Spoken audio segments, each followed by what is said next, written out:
Some breaking news here now. This will greatly interest you. It's an astonishing case. A judge has lifted reporting restrictions protecting the identities of two Afghan asylum seekers, aged 17, who carried out the horrific rape of a teenage girl. Warwick Crown Court was told that Jan Jahanzeb and Isra Nizal led the highly distressed 15-year-old victim into a den-type area in Parkland in Leamington Spa, where they attacked her. Just to repeat that breaking news, a hugely significant story here. A judge has lifted reporting restrictions protecting the identities of two Afghan asylum seekers aged 17. Of course, their age being key here. They're under age of 18. Historically, legally, they qualify for legal anonymity. But in this instance, the judge clearly understood this is of huge significant interest to the general public, and lifted the identities, the protection of their identities of two Afghan asylum seekers aged 17 who carried out the horrific rape of a teenage girl. Warwick Crown Court was told that Jan Jahanzeb and Isra Nizal led the highly distressed 15-year-old victim into a den-type area in Parkland in Leamington Spa, where they attacked her. Charlie Peters, quick bit of reaction to you from that significant moment, a highly significant moment, of course. The affording of anonymity to minors under 18s, very contentious. In this case, the judge has clearly realised that this is of huge significance and has taken that restraining order away. And reading some of the judgment from this judge, Sylvia de Bertordano, she said that a lack of information stokes public anger and leads to the unchecked spread of false information. And the removal of this reporting restriction has come after journalists applied for it to be lifted, so more information could be shared. So we know that Nizal arrived in Britain in November last year, was given accommodation in Kent before then being moved into this local authority in Warwickshire. Jahanzeb, he left Afghanistan. He underwent an age assessment, which concluded he was 17 after he arrived in the UK in January this year. So some of the footage recovered from a mobile phone, we've also heard about that in court, that's being reported now, during the inquiry was highly distressing. We've learnt that the victim in this case had screamed for help, but that Jahanzeb had placed his hand over her mouth and that she had made explicit verbal protests and that the attack was described as an abduction. But with that reporting restriction now being lifted due to their ages, the identity of those two Afghan asylum seekers, aged 17, can now be revealed. Well, I'm joined now by GBNews' Homeland Security editor, Mark White. Mark, welcome to the show. A significant moment. The reporting restrictions lifted, presumably because the public interest in this case is so high. Tell us more. Yeah, and an awful and distressing case it is. Two young men, both Afghans, asylum seekers who came across to the UK in small boats, one in November of last year, the other in January of this year, went on within months of arriving here and being put up in, taxpayers' accommodation in Warwickshire to abduct and rape this 15-year-old girl in a park in Leamington Spa. You can see their images on screen there. They are on the left.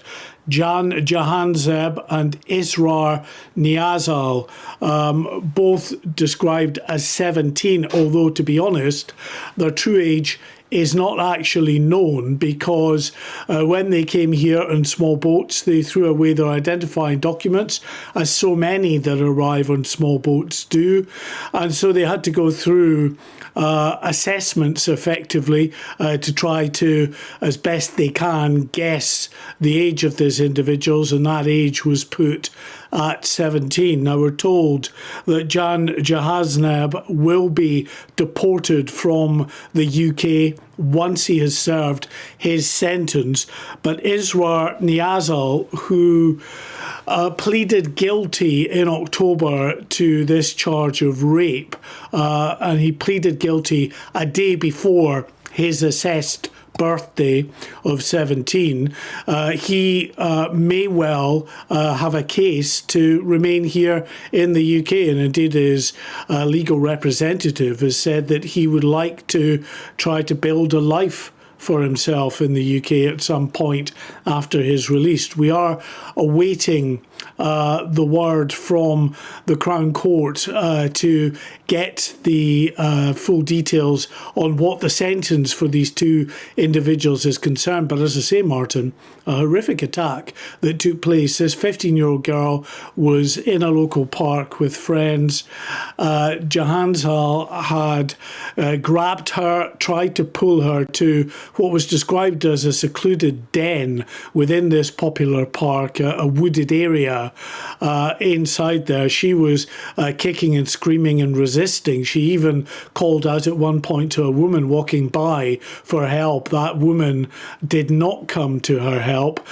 Instead, Jahanzab was on his phone to his friend and called his friend, told him to hurry. So the friend joined him, helped pull this girl deeper into that wooded area where the girl was put on her knees and raped. I mean, it just beggars belief, but, an absolutely awful event that unfolded, Martin. Well, the details of that are almost too difficult to comprehend. I'm sure anybody, as I am now, and who has a daughter, listen to this, is just absolutely... the desperation of that poor girl's life will probably never be the same again. Mark, we have to give credit to the authorities, to the government here in some capacity, because they did say, right, that there'll be more transparency in cases like this of significant national interest to avoid that speculation. We've had that conversation all the way since Axel Rudakabana and the Southport riots. So in some small sense, a victory for the British public that the identities have been made public. Yes, but only because of the action of the media in bringing, an appeal to the court to try to get the judge to reassess the initial court finding that these two young men should not be identified. And indeed, the barristers for these young men not only didn't want their names out there, they didn't want the fact that they were Afghan asylum seekers out in the public domain as well. The judge was having none of that. She felt that transparency was the order of the day because of the potential, actually, for there to be misidentification and for, of course, people to become very angry and to feel that they are not being told the whole truth, which, of course, they wouldn't have been. So she lifted that order, and that's why we can name those two young men, as we see from the images of the two men who've been found guilty and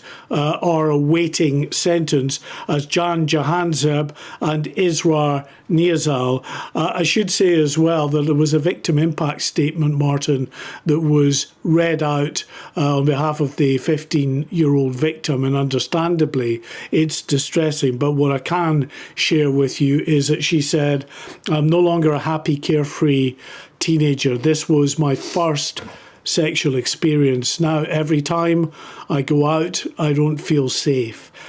She went on to say, "This has also impacted my education and school life at the worst possible time, as I'm now taking my GCSEs. The thought of facing people at school makes me feel physically sick," the girl said, and ending that victim impact statement by saying, "Watching my older siblings and mum feeling crushed as they believe they should have been there or done something is particularly painful for me." So that some of the words from the victim impact statement of the 15-year-old victim, pulled, abducted effectively into a wooded area within a popular park in Leamington Spa and raped by these two Afghan asylum seekers. Mark White, I always find those victim impact statements the most painful things to listen to. That girl's life will never be the same again. 15-year-old girl there, just innocence, just destroyed by two monsters who came to the country illegally, came in on small boats, and there'll be a huge conversation to be had in the aftermath. But I just want to say now from Mark, I'm trying to keep it together. I'm like, I just hope that girl gets better and recovers. Mark White, thanks for joining us on the show. Let's get back to the studio. Chris Hope is with me. Chris, I find that so painful to listen to things like that when you think a 15-year-old girl's life will never be the same again. a huge conversation is bound to start now about the fact that people can come to this country, throw their documents in the sea, lie about their age, be afforded anonymity in courts, and even here we hear one of them hopes to rebuild a life in Britain after his sentence. That girl will be trying to rebuild her life forever. Surely we now have to get to a point where all of these monsters should just be deported. Well, it beggars belief they wanted to build a life in here after doing that to someone or living here legally, to arrive here illegally like that, and then do that is disgusting, outrageous. Credit to the courts for naming them. If they're 17, as they say they are, they're naming them. We're getting the names out there. We're talking about them. But this is the point, from a political standpoint, where people say, we don't know who's coming here. That's the point about these small boats crisis. That's why the government gets it. That's why Shabana Mahmood is announcing more measures before Christmas, we expect. They understand why it's so important to know who comes here. They throw away their documents. We don't know who's coming in. 40,000 or so already this year. Could be 45,000 maybe by the end of this month for the full year. That would be one of the highest years on record. And that's why we have to deal with it. And that's why I think it's so hard when the Home Office commandeers a hotel or a house of multiple occupation and just moves young men in. What are the families on the streets meant to think? We don't know who they are, where they've come from, and what they might do. That is where we are with this issue. Of course, there are rapists across all types of people in this country. I mean, it's not just... But the point is we don't know any background of those coming in. Surely the whole point here is that you're right. You know, we do have a problem, you know, across all sectors of society. And isn't that the point? We have enough of an issue without playing Russian roulette with the safety of young girls and women and throwing, you know, uncontrollably unable to sustain any form of border control. You know, two rapists came into the country on a dinghy, they've played the game, they lied about their age, they've destroyed a girl's life, perhaps forever. You can only pray that there's some form of recovery. And it's going to keep happening, Chris. This is going to keep happening. We cover these stories way, way too often on GB News, and I put it to you. People look at stories like this and they say we need almost like a total cessation of immigration, perhaps from countries altogether. You know, Donald Trump has done this with 19 countries. Can we not look at the evidence before our eyes and say the propensity of offenders from certain countries to be sex offenders is running far higher than the national average? It's time to stop these kinds of immigrants. It may not be the country. It could be the age of the mainly young men coming in the boats, because it may not be enough to do with the country or their background. But the fact is, they are mainly young men coming in these boats. We know that from what we see. Patriarchal countries where there are no women's rights. Are we expected to suddenly become sanitised and liberalised the moment they set foot on British soil? It's a fallacy and it's dangerous. And looking back at what Donald Trump said on Thursday night into Friday, this national security strategy, he said there, which is a huge thing to say, Europe faces civilization erasure as a result of migration and EU integration. The migration issue is, I think, and the risk to it to the UK, as it stands at the moment, is understood by the Trump White House. It's less understood here, but we're seeing more language about this, I think. It's gradually getting to this Labour government through the Home Secretary, Shabana Mahmood. She's concerned too. Thank you very much, Chris Owen. Let's bring in my next guest. That's the former Labour Party advisor, Kevin Marr. Kevin, welcome to the show. A hugely challenging breaking news story here, but, you know, we have some form of resolution, I guess. You know, two 17-year-old Afghan rapists have had their anonymity waived. They've been named because of media pressure to get the truth out there. But, Kevin, can I ask you about the political conversation that was having there with Chris Hove? It seems every time the Labour government promises to get firm, to take back control, something like this happens. And this situation, it sank Rishi Sunak's government. If the Labour Party don't get a grip, it's going to sink them too. Absolutely, it will. I mean, we've got a major problem dealing with all forms of immigration, but this is, in a sense, the most pernicious, because it's people coming into the country illegally from troubled places very often, who come here with very different social mores, very different understanding of human rights themselves. The human rights of women, often in the societies that they come from, are worth nothing.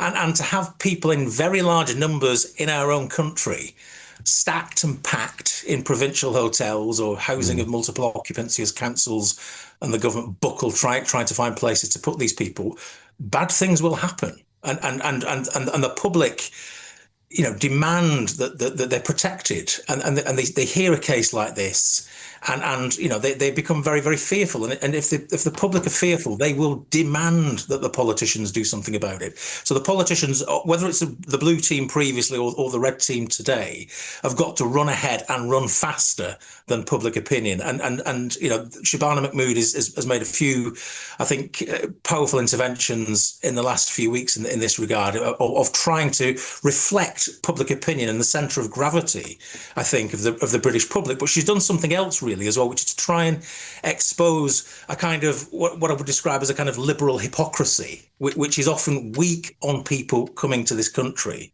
Come in, that's fine, we buy your story, but then not give two damns about how these people actually live, how they fit in, or in many cases, how they don't fit in.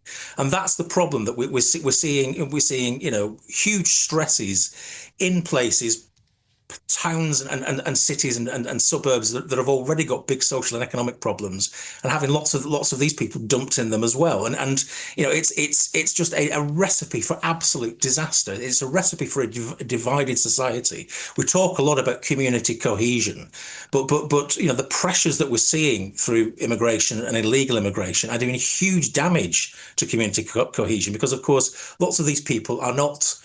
They're not integrated into communities to begin with, and as I say, when you've got people here in very large numbers, young men in very large numbers with very, very different social attitudes, bad things are inevitable. Sadly, Kevin, can I put to you a sort of deeper philosophical point, and it's this: has the left got a kind of an existential problem with immigration because they seem wedded to the notion that everybody's fleeing a war zone?